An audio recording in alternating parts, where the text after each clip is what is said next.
When SLB drinks tell you this could be whiskey of the year, you run and grab it, don't you? Well, that's what I did, so time for me to do a review. Let's go. Welcome back to Old Fashioned Ways. I'm Doc Martinez, and I'm going to review this today. So, right before I left on my trip to London, SLB Drinks did a review on this and put whiskey of the year ? Yeah, if you've seen it, you'll know that they really liked it. So if you haven't seen that, I'll make sure to leave a link below so you can go check that out. But I was trying not to spend money before I left, but I had to buy it because I was afraid when I got back, it wouldn't be here anymore. FOMO, the fear of missing out for sure. So let's pop open the grab. Oh my goodness, look at that. That thing was falling out already before I even popped that open. Comes in a nice box, but it wasn't in there very good. And we're going to pour some of this out and then decide to let it kind of air out a little bit. Whew, very nice pour. Pop. Very nice pop. Nice. Look at that. Look at that topper. And this thing almost doesn't fit back in there. Well, this is the first time I'm ever getting to try the Milestone from Westward. I know they had a release last year, and my friends, the bakers, got one, and they said it was really good as well. Then this year, this one came out, and SLB Drinks saying, best whiskey of the year? Definitely had to try it.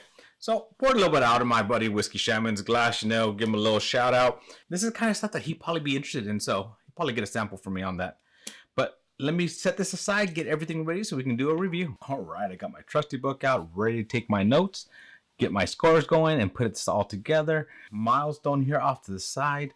And anytime I do a review, I like to share, so I'll be doing a giveaway, so stay tuned to find out how you can win some of this. But you know what? Time to get in the fun part. My first drink of the day, probably my only drink of the day, but let's get into it. I already smell it on the nose. It smells fantastic. Nice dark color. Good amber there. Actually, that's pretty nice because you can almost not see through that whole thing. And then I was shaking on the glass a little bit there for a second, and it holds really nicely. Legs starting to come down. Now they're starting to run a little bit fast, but let me see. No, but they're nice and thick at the top. And then they start kind of getting legs. And once the legs get to a certain point, they start running. But all right, let's go in for it. Let's go in for aroma. Ooh, yeah, it's a single malt whiskey, but it doesn't smell very malty. Yep, there's some goodness to this. Let me see. 54. I think it says 54.75 alcohol per volume. Bold and ambitious achievement in American whiskey. Slow proofed cask from uncommon depths of character. When I was reading this, it's just a Solera system. That's where they have multiple barrels going down and going down. There's 21 barrels that they select this from. So on the nose, that aroma, it's, as I said, it spilled me a little bit. It's not very malty, but it has a nice smell to it. Very fruity. Cherry. I'm trying to figure out what that back, there's a nose in the back I can't figure out yet. Let me go in there one more time to see if I can pick that out. It honestly smells like a little bit of guarana in there. Almost that cinnamon and almost like a little bit of a kind of a chocolate Tootsie Roll kind of. I don't think this is finished in any guarana, but I do smell that in there. Nose is nice. I like that nose. It's a good solid nose. Except really deep back there, I'm getting that guarana smell. I don't think it's finished in that, but that's interesting. But it's a good nose. It's a good nose. I'm going to start that aroma off with a 7. All right, let's go for that first taste flavors. Now it's a chocolate malt flavor on that. Cherry, chocolate covered cherries, maltiness, fruitiness, plums. Wow. A lot going through there for that first taste. As I said, I didn't warm up my palate. That was the first taste. A lot going on there for initial taste, but lots of flavor there. Lots of flavor. I'm actually going to give that like an 8.2. I like that flavor. Complexity. How does it evolve and change? Ooh, like I said, dark chocolate, cherry, a little bit of like more of a walnut in the background, but plum. But honestly, dark chocolate, like if you were to mix dark chocolate and then at the end there, I start tasting like a Tootsie Roll kind of flavor, which is not bad. That complexity, it's nice. It changes. It evolves. Just for a second sip, that's actually really good too.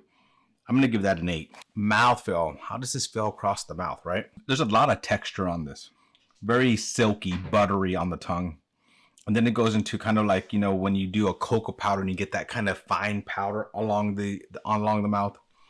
Hits the tip, hits the mid, hits the roof. That maltiness is just in there, but it's not overpowering. I like the way it kind of just goes into it. I mean, this is very like almost not quite super desserty, not that sweet, but it's a very like elegant pour. Like sometimes like when you drink, like if you ever have cognac, I don't drink a lot of cognac, but when you get that cognac, you kind of get that, just that silkiness and that mouthfeel. This is a great mouthfeel. I actually really do like it.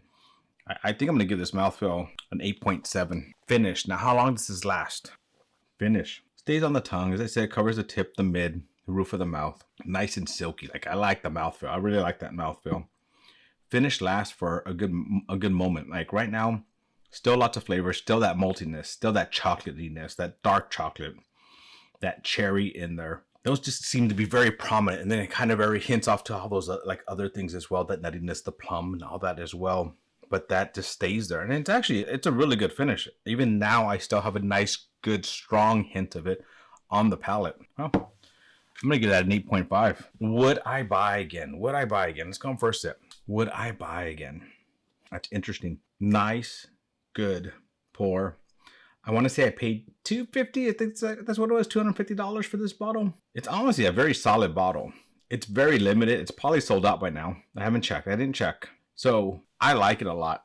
$250. I don't feel like I way overpaid for it. I mean, I feel like this is a good solid bottle. Would I buy again? That's an interesting question on this one. I really like it. I like everything that it does. I'm happy I have one bottle, but would I buy again? I probably would. I probably would buy one more time, but I'm actually going to give that a little bit lower of a number. And the reason being $250, and it is limited. And so that means it will go up in price, right? So I'm going to give that a 6. It's also because malts are not always my thing, but this one it's hitting me today. It's hitting me in the right places, and I am enjoying it. So very interesting pour. It's very different, and I can see why this could be a whiskey of the year for some people. There's just so much to it, and so much niceness on the tongue, so much niceness on the palate, so much, I'm still tasting that finish. It's not as strong. It's very like a hint of it now, but yeah, it's interesting. All right, so I got 46.4 out of 60. 46.4 out of 60. I'm rewriting that because I wrote that really messy. So 46.4 out of 60. And I kept going back. Why was I hesitant on would I buy again? I mean, I feel like this is probably, like if this was like a $180 to $200 bottle, I think I would have given that a higher score. That $250 is just such a high price tag, like high price tag for any bottle, right? And I think that kept throwing me off. And that it's malty, and I'm not a big malt fan, so I think that $250 kind of just put me over on it. But honestly, it's a very solid pour. 46.4 out of 60 is a very solid score for me. So I do like it, and I think it's a very good try. So let's talk about that. How can you win a pour of this? On the bottom below, what malts have you drank, and what do you like? I'm trying to expand my palate, so I want to try more malts, right? So American malts, world malts, whatever. I've done I actually did a world malt one with the Whiskey Shaman and the Bakers. So if you haven't seen that video, I'll leave a link to it right here. Now we are going to be doing one soon that's a American malt, and so I'm pretty excited about that. But if you want to win a sample of this, go ahead in the bottom, hit #Westward. That #Westward. Almost finished this up, so that shows you that it's a good pour when I pretty much finish them while I'm trying to taste it all. Well, my friends, thank you for joining me on another journey down my whiskey rabbit hole. To our next journey, my friends. Cheers.